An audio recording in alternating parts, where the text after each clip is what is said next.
সারাদিন যতই কাজ করি না কেন, সবার যখন হাসি মুখটা দেখতে পাই তখন অনেক বেশি ভালো লাগে। তখন আর সেই কাজের কথা আর মনে থাকে না।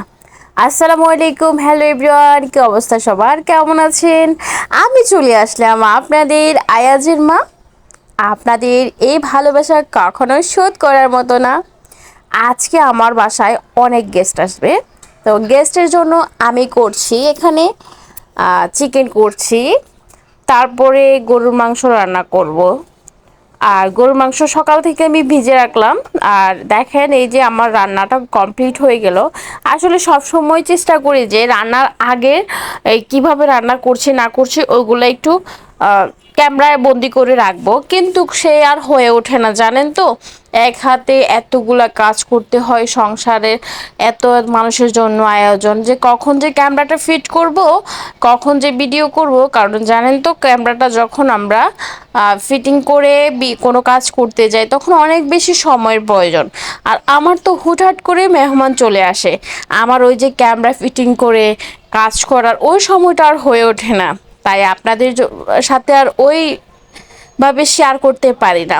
কিন্তু আমি বেশিরভাগ রান্না কমপ্লিট হলেই সেগুলো আপনাদের সাথে শেয়ার করি। যাই হোক, আমি এখানে মেহমানের জন্য ডিম করলাম, তারপরে চিকেন করলাম, গরুর মাংস করলাম, পোলাও করলাম, তারপর হচ্ছে এখানে সেমাই করলাম।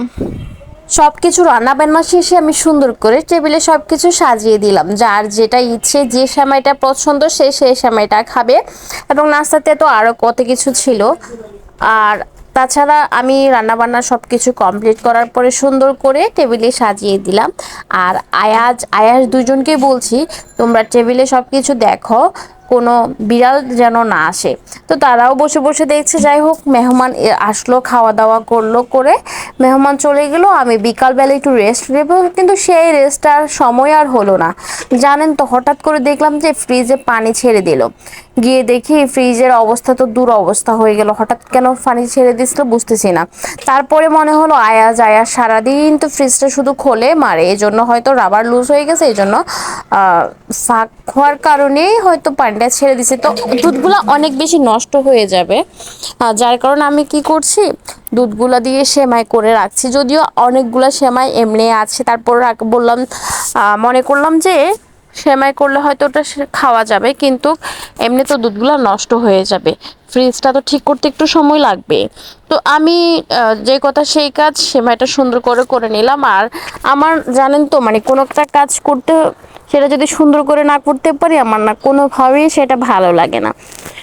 এদিকে অনেকগুলা আবার আদা নিয়ে আসছে, তো আদাগুলো বসে বসে ছিলতেছে। আর ফ্রিজটা তো সব কিছু পরিষ্কার করছি, সেটা ছাদের উপরে দিয়ে আসলাম, ওখানে ছাদে এটা ঠিক করা হবে। আর এদিকে আমাদের আয়াস দুইজনেই মিলে নামাজ পড়ছে। এত বেশি ভালো লাগছে বাবারা নামাজ পড়তেছে দেখে, মাশাল্লাহ মাশাল্লাহ। আসলে আমার বাবাগুলা সবসময় নামাজ পড়ে, আমি যখনই নামাজ পড়তে চাই আমার অসম্ভব ভালো লাগে, তারাও আমার সাথে নামাজ পড়ে। যাই হোক, জানেন তো, আমার যদি কখনো কোনো মেহমান আসার কথা থাকে, তখন আমি সেই রাত্রে আমার আর কোনোভাবেই ঘুম আসে না। যতই চেষ্টা করি কোনোভাবেই ঘুম আসে না। কখন যে আমি রান্না করব, কখন যে আমি সব কিছু কমপ্লিট করে মানে একটু বসতে পারবো, সেই চিন্তায় থাকে। আমি খুব তাড়াহুড়া করে থাকি। তো এখানে বিকালে আবার চলে আসলাম ছাদে গোসল করে ফ্রেশ হয়ে। এই যে ফ্রিজটার অবস্থা দেখছেন, ফ্রিজটা কেমন যেন হয়ে গেল, তাই এটা এখন সুন্দর করে রং করালাম। আর এটা সাদা দেওয়ার কারণে অনেক বেশি ফুটছে, অনেক বেশি ভালো লাগতেছে।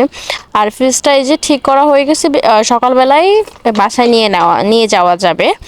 এই যে একদম নতুন ফকফকে ফ্রিজ হয়ে গেল, তাই না? ফ্রিজটা দেখতে এখন একদম নতুন মনে হচ্ছে, আর অনেক বেশি ভালো লাগছে। আর পুরাতন জিনিসকে যখন আপনি সুন্দর করে সাজাবেন, তখন সেটাকে নতুনের থেকেও আরো বেশি সুন্দর লাগবে। আসলে সব কিছু হচ্ছে মানে নিজের কাছে। তো এটা হচ্ছে পরের ভিডিও আর কি। প্রথম তো এই ফ্রিজটা এখানে আনলো, এই যে পরিষ্কার করছে। তো আমি মানে আপনাদেরকে প্রথমে দেখাই দিলাম যে পরিষ্কার করার পরে ফ্রিজটা কেমন হয়েছে। তো দিন শেষে আমার আয়াজ বাবাটা যখন আমার মাথায় তেল লাগায় দেয়, আমার মাথাটা সুন্দর করে আঁচড়ায় দেয়, আমাকে একটু যত্ন করে, একটু ভালোবাসে, তো তখন এত বেশি ভালো লাগে। ছোটবেলায় মা এরকম মাথায় তেল লাগাই দিত, মানে তখন মাকে বলতাম মা এরকম করিও না তো, ভালো লাগে না, সারাক্ষণ এরকম করবা না। এখন আসলে অনেক মিস করি মাকে।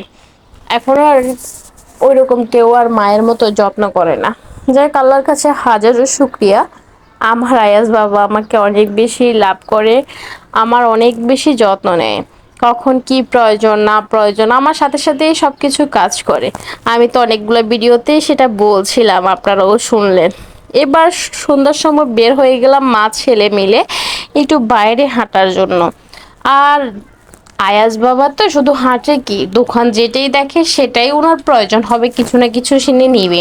আর যখন সুন্দর করে বুঝিয়ে বলি, বাবা তুমি এই জিনিসটা নিও না বাবা, বা মার কাছে টাকা নেই, বাবার কাছেও টাকা নেই, টাকা নেই, টাকা নেই, এভাবে বলবে, বলার পরে নিবে না। যাই হোক, মায়ের মন কি আর বুঝে। আজকের মতো ভিডিওটা এখানেই শেষ করছি। যদি ভিডিওর কোনো অংশ ভালো লেগে থাকে অবশ্যই এটা কমেন্ট করে বলে যাবেন।